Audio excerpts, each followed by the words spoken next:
Hi, I'm Sammy, and this is the Career Kickstart Show. I am super excited because today I have Dr. Lizette on the show.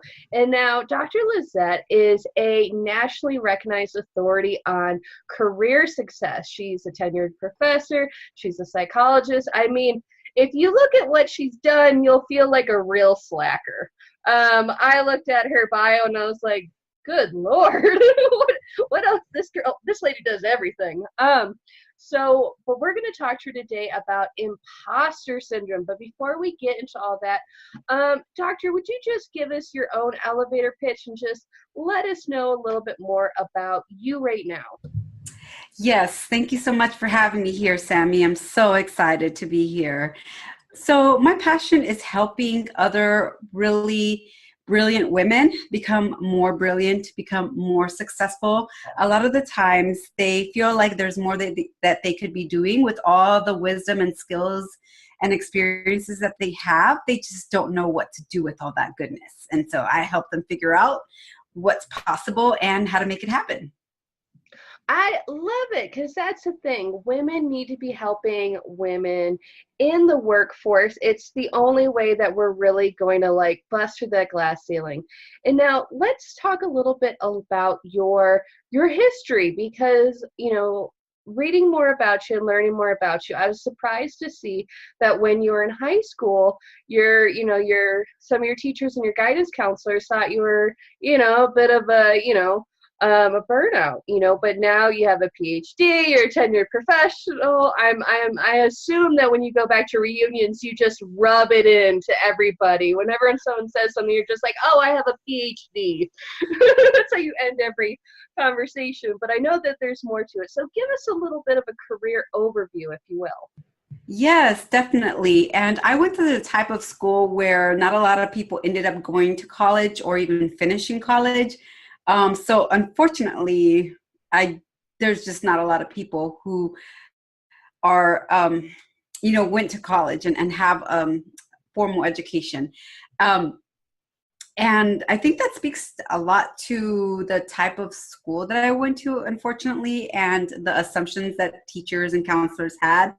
And I got a taste of that myself. I went to a predominantly Black and Latino school, and so there was not a lot of encouragement. It was more of a, low income school, not a lot of hope. And so I remember going to my school counselor wanting help with reaching my career goal of becoming a psychologist. At the time, I thought it was a heart doctor. And she made me feel like a fool when she was like, you mean a psychologist? What do you mean a heart doctor? There's no such thing as that. And she basically told me that I didn't have what it took to become a psychologist. But I'm stubborn. So I was like, I will show her. And so I decided to sign up at the community college down the street because I heard that they provide grants. And all I heard was, it's about time that they paid me to go to school. And so I went there, and Monday morning, 8 a.m.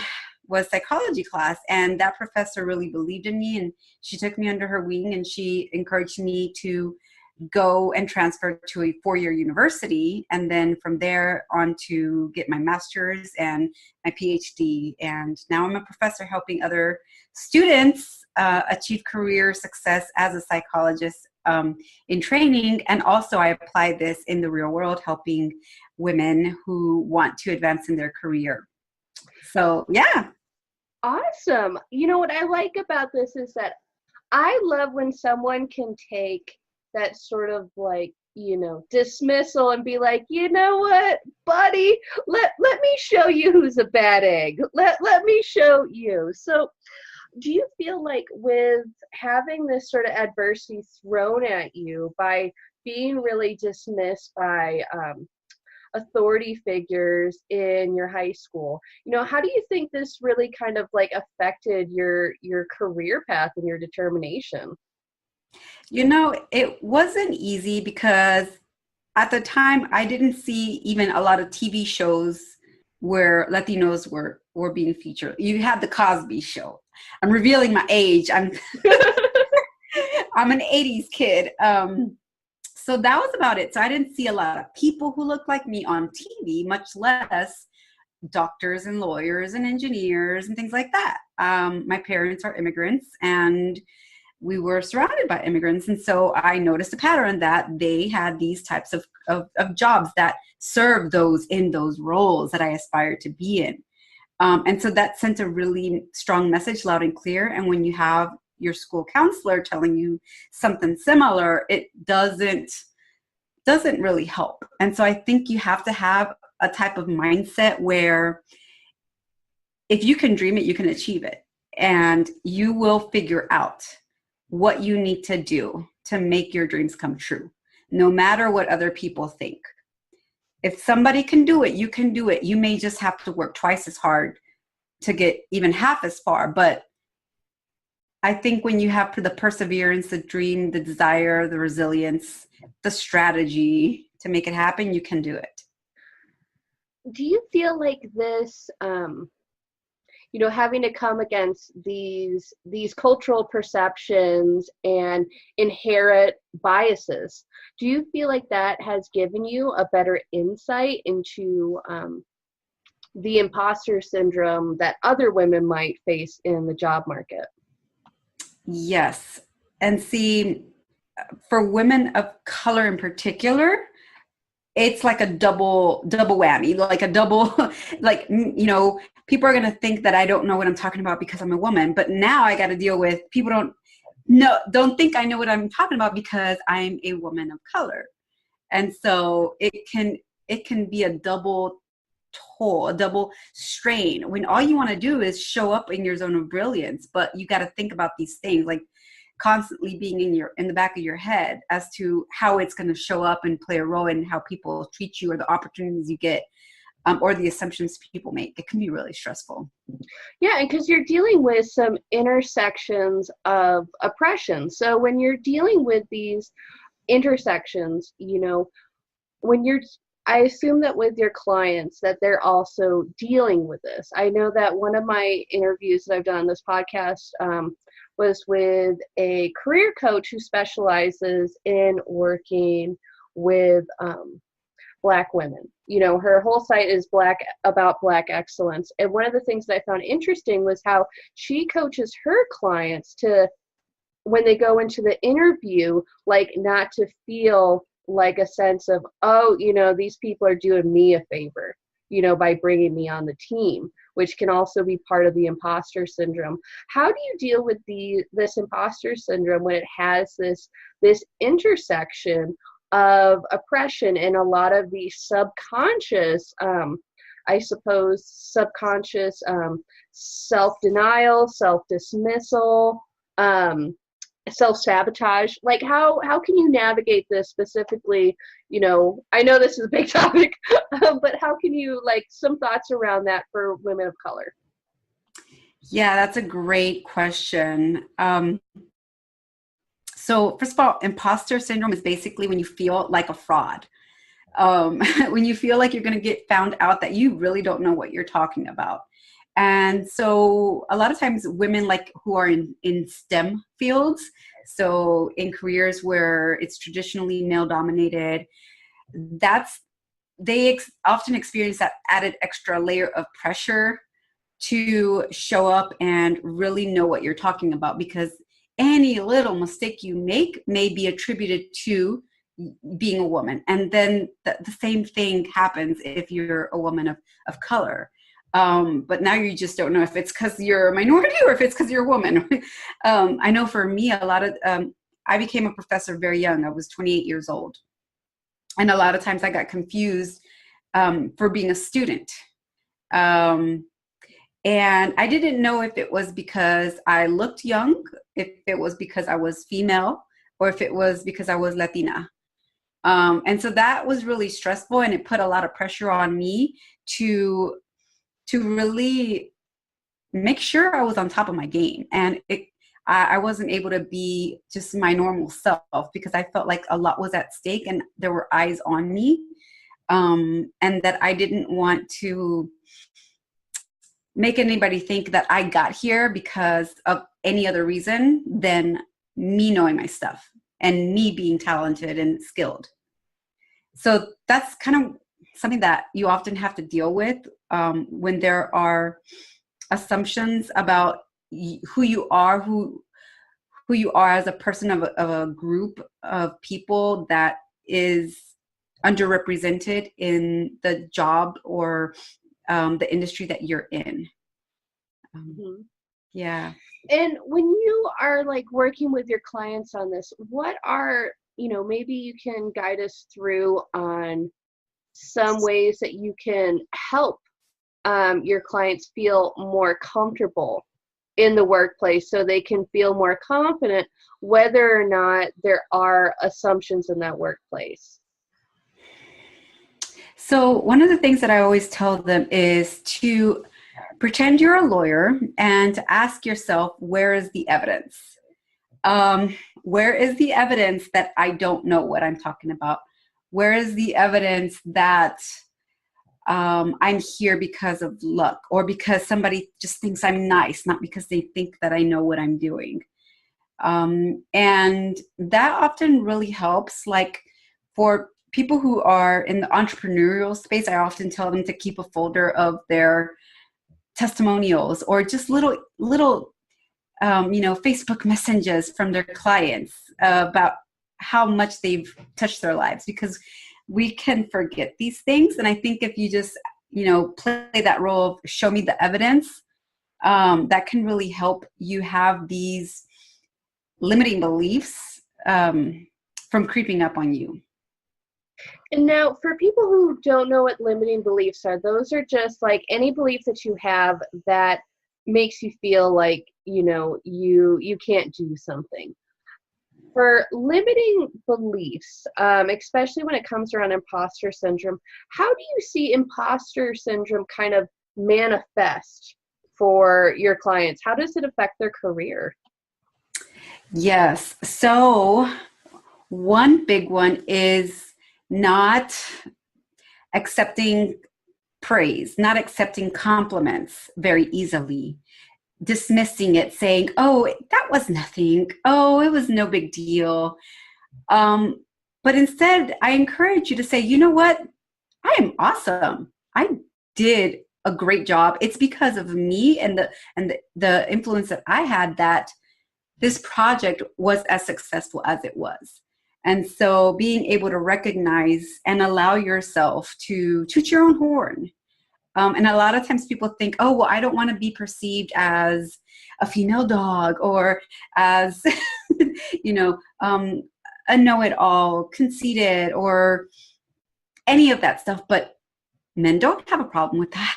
They sure don't. I know. I career coach men. You'd be surprised how sometimes I got to talk them down from stuff and be like, you only have maybe 30% of the qualifications. And they're still gung-ho. They're like, I can do it, buddy. And I'm just like, this requires 10 years of experience. You got 2. They're like, I can Google. And I'm like, oh, bless your heart. That is hilarious because a lot of times women will be like, well, I don't meet every single criteria, so I'm not going to apply. Or yeah, I could keep going on that topic in particular, but being able to claim your brilliance and not think that that means that you are being not a team player or overconfident. I think a lot of times we undervalue ourselves and dismiss what is our zone of brilliance as no big deal. And the reason it seems like no big deal is because it is easy to you, and that's why it's your zone of brilliance. Exactly. And with this zone of brilliance, I think it's because women, and I will say that for many cultures where people of color come from, there's more of a communal sort of thing. Mm-hmm. It's not so much the individual, which, as someone who travels, like I see that all the time when I go to other cultures where, like, Everybody babysits the kids. Everybody helps out multi-generational families. So that's kind of the place where a lot of women and people of color come from. So I feel like it can be difficult for us to claim our space because we're putting ourselves above the collective. There's one quote that you have that I like, and it's time you had your career cake and eat it too. That all kind of ties in. Tell me more about what that phrase means and why I think a lot of women should probably have that pinned to their desk at work. Yes, that's one of my favorite quotes too. I am one of those people that believes that you can have your cake and eat it too, in particular with your career. I think that if you do the work and are strategic about what you're doing, you can be in the career that you want. You can gather up all your experiences, skills, education, everything that makes you indispensable, incomparable, and claim that career that is ideal for you so that you can live your calling and live your life your way. So I don't believe in that you have to sacrifice. I don't believe that you have to settle for a certain income or a certain lifestyle or, a certain type of schedule in a 9-to-5. I think everything's negotiable. You just have to know what your worth is and how to use it to negotiate. And that's one of your skill sets. It's uncovering where somebody's zone of genius, their greatness, their sparkle, where that lies. Can you share maybe one small exercise or one journal prompt or something that you do with clients to kind of help them dig out what is, their place in the sun? Yes. And as simple as it may sound, this is something a lot of women struggle with, especially high achievers, because they think that they have to have discovered electricity in order for it to be worthy. And I'm like, no, you just have to do it differently. Let's say, what can I use it? Okay. Netflix, right? They didn't invent the DVD. It was around when Blockbuster was around. They just innovated. They saw a need and they showed up and filled it. So basically it's like, how do you take all your experiences, everything you know, who you are, and position yourself and package it so that it comes across as something that a company needs, and they need it now, and they're willing to pay you what you want. They're willing to do whatever it takes to get you. And that's where a lot of the psychology comes into play, to know what they're looking for and how you can match that with who you are and what you bring to the table so that they feel like, wow, I need it and I need it from her. Yeah, what that reminds me of is that it reminds me of thinking like a freelancer, in a lot of ways, where you have to think about, okay, this is how I position my product or service. These are the clients that I have. And this is how I'm going to reach them. When you are, because you work with both business owners and careerists, what do you find is difficult when you're working with these different groups? What's a commonality in the imposter syndrome that you find between job seekers and entrepreneurs? Yes. It comes down to them thinking, what if I screw up? What if I get hired and they realize they made a mistake? What if I disappoint them? Mm-hmm. And same thing with entrepreneurs. Oh my gosh, I got this client, but what if they regret hiring me and they spent all this money and I can't get them the results? I can't get them that dream job. I can't do all these things. That really is a common theme among the high achieving women that I work with. They put a lot of pressure on them. And what it ends up doing is it triggers anxiety. And when your anxiety is way too high, see, let me tell you really quickly about anxiety. If it's way too low, then you're going to screw up a job interview. Why? Yeah, let me tell you, it's like a bell curve. If it's way too low, then you're not going to be prepared. You're not going to be alert. You're going to be just like in your PJs watching a rerun of something. You're like going to be couch potato. yes, you're zoned out. But on the other hand, if your anxiety level is way too high, you're going to shoot yourself in the foot. They're going to think that you don't know what you're talking about. You're going to be stumbling. You're going to be your body language, which is the majority of your communication. It's not going to be conveying who you actually are.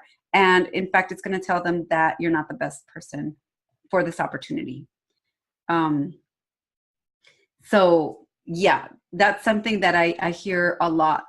Like, okay, now I got this opportunity. How do I not mess it up?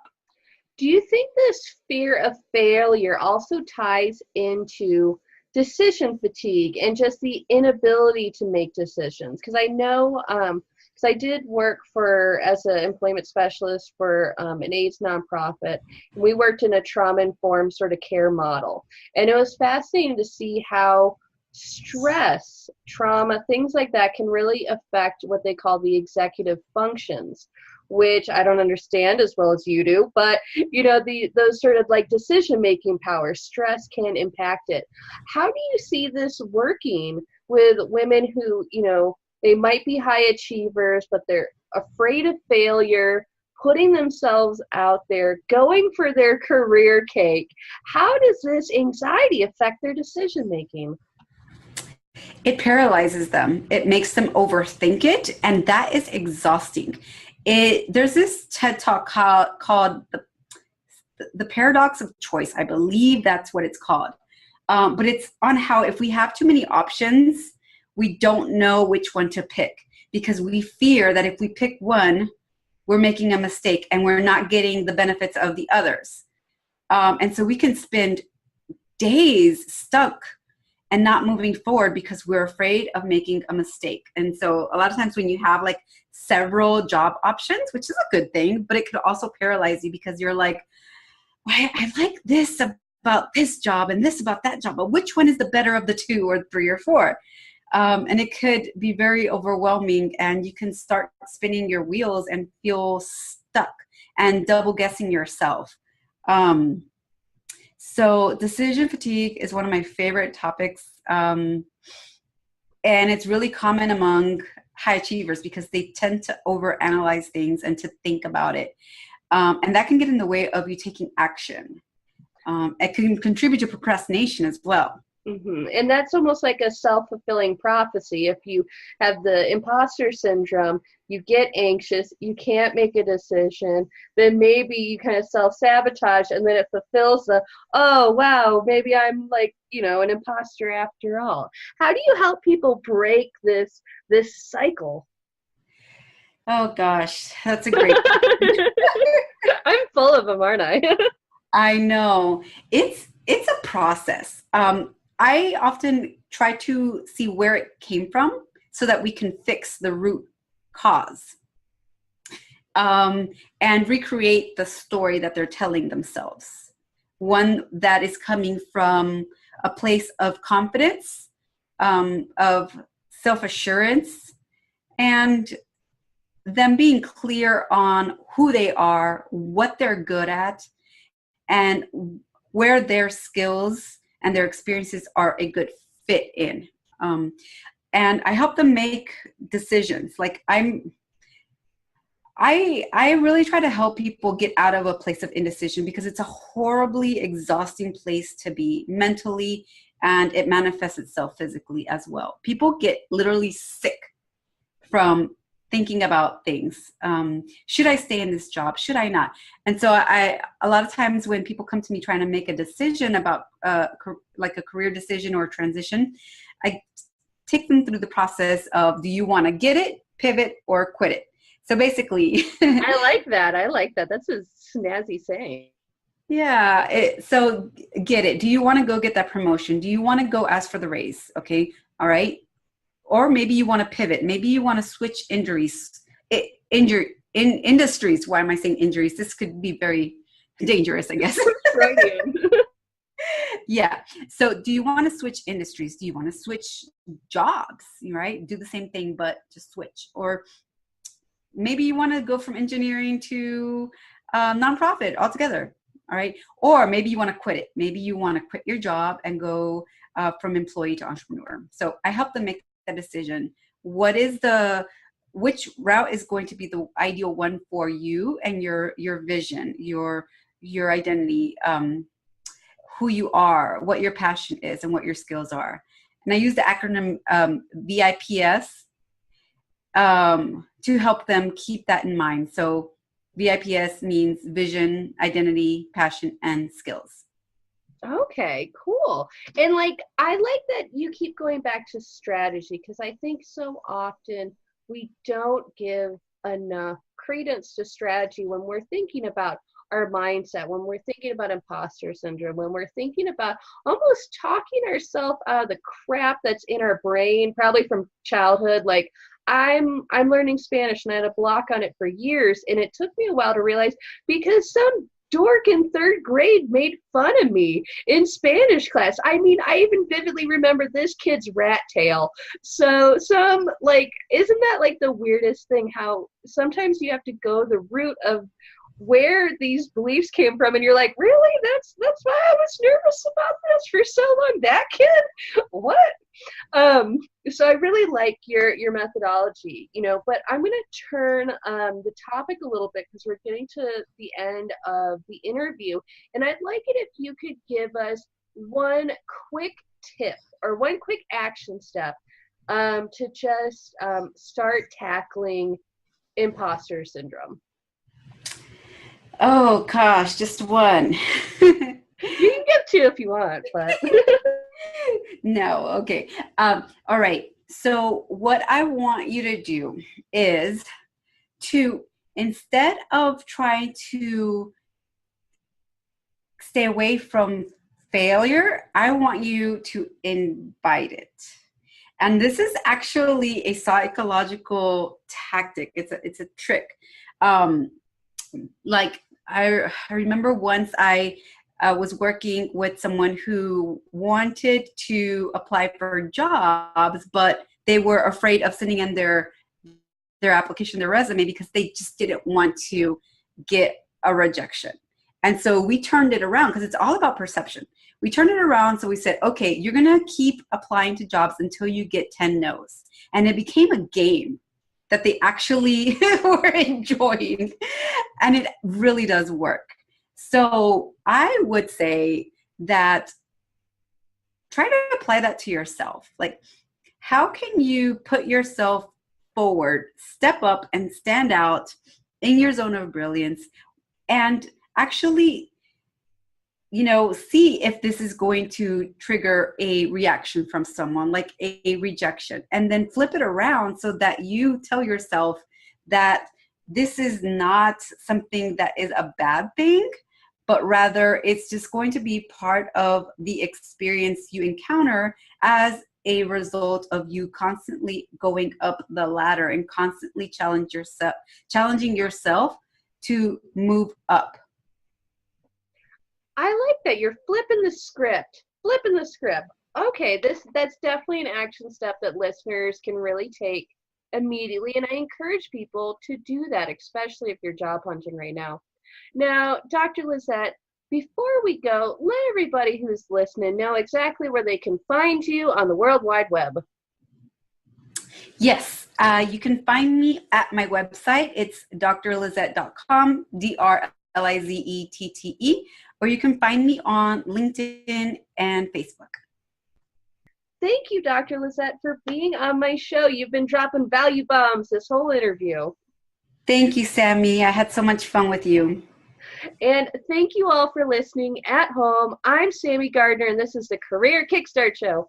Bye. Change your career, change your life at CareerKickstartAcademy.com.